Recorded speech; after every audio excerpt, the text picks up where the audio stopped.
So a storytelling approach is incredibly effective, both at getting customers to share their feedback, but also getting employees to really pay attention. This week, Academy Award-winning screenwriter Aaron Sorkin is going to help us understand the fundamental things you've got to have in place to have a story that engages.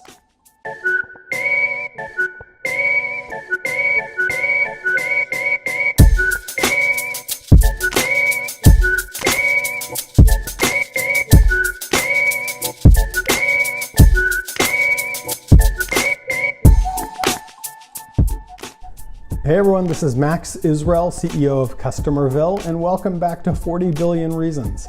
So this week's topic is the strategy of using a storytelling approach, both to maximize the quality of feedback that your customers will give you when you ask their opinion, but also the effectiveness when you share that information within your organization to drive CX improvement. Those of you who know Customerville know that this is kind of a core part of what we do. We blend great technology with art and behavioral science to make things like CX surveys and the reporting that follows that just a whole lot more engaging.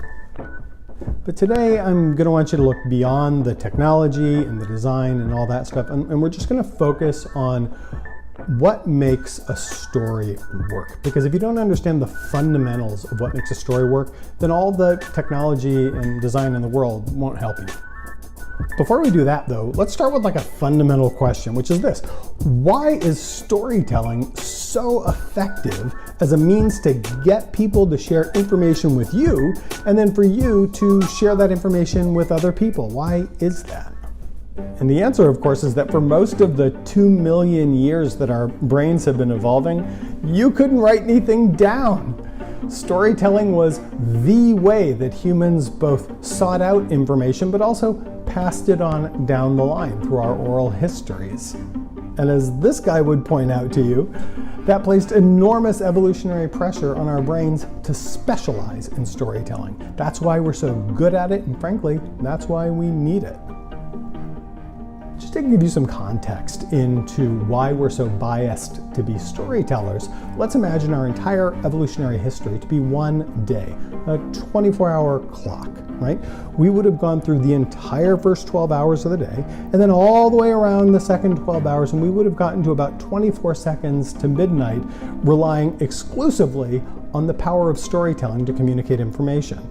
Only about 24 seconds to midnight did Gutenberg invent the printing press.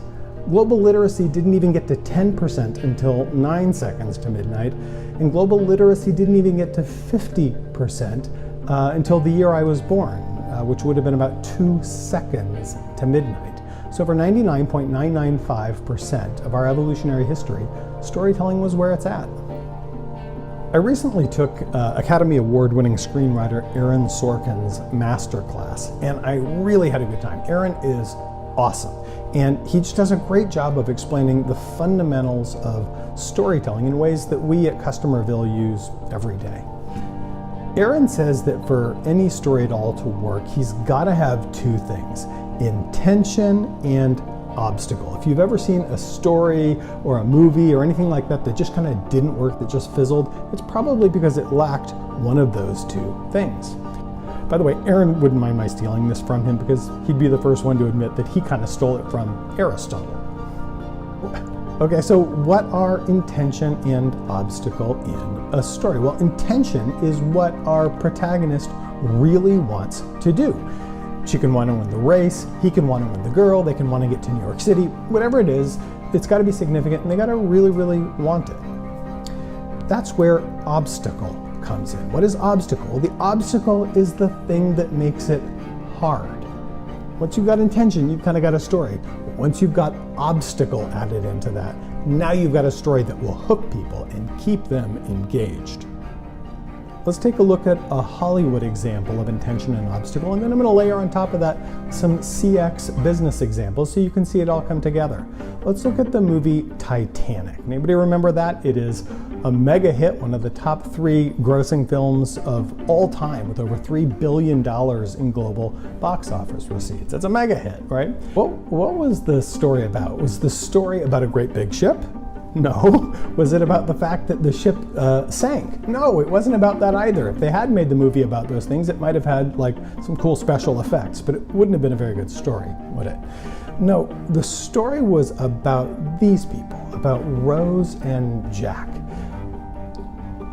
What was Rose and Jack's intention? To break the bonds of their separate classes and be united in their love. Okay, that's awesome, but falling for a girl who's way out of your league isn't necessarily unique. My wife is way out of my league. Why do you think I wear these outfits all the time? What really makes it work is the obstacle, that she's already engaged to a powerful scoundrel and her family's future depends on her going through with it.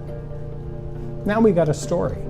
Sorkin calls intention and obstacle the taut clothesline that holds the story together, and I just love that description. It's perfect. In the case of Titanic, once you've got the story anchored with Rose and Jack's intention and obstacle, you can kind of hang whatever you want off of it. The story of the ship, the story of the other people on the ship, the band that plays while it sinks, the fact that the ship does sink, any of those things. You can hang them off of the clothesline. This is really important to understand when it's time for you to tell your company's story in the service of getting feedback and sharing it with your team. Okay, so let me take you through a couple of examples of VOC programs that are well anchored in a storytelling approach using intention and obstacle. Let's see if you can tell the difference. Here is the landing page for a pharmaceutical company's B2B survey. The respondents are oncologists. What's their intention and obstacle? We aspire to cure cancer. That's a hell of an intention, isn't it? But they think that the big pharma business model is broken, and so to do that, they're going to need to reinvent the pharma business model. How's that for an obstacle? And take a look at this. Here's an example of a VOC survey that's literally just coming out of production this week. I was wandering through the design team's studio and saw this and just thought it was so cool. I made them give me the pre-production art. This is an insurance company dedicated to doing things differently, and that's their intent. Look at their landing page. These are the people committed to doing insurance differently. The obstacle, I love how frankly they just put this out there, that their industry has a bit of a reputation for giving people the runaround, and they're just going to talk really frankly about that and about their desire to overcome it. In both of these cases, you can see intention and obstacle are in place. Now they can hang these pieces of the customer journey off of that story that they'd like to get feedback about. All right, how about on the reporting side when it's time for you to share this information within your organization? Let me show you an example of a bank in Latin America. This is a wonderful client of ours, and their story is fantastic. They have brought finance to millions of people in rural communities who had never had access to that before. We want their employees at every one of hundreds of local branches to pay attention when we send them reporting like this.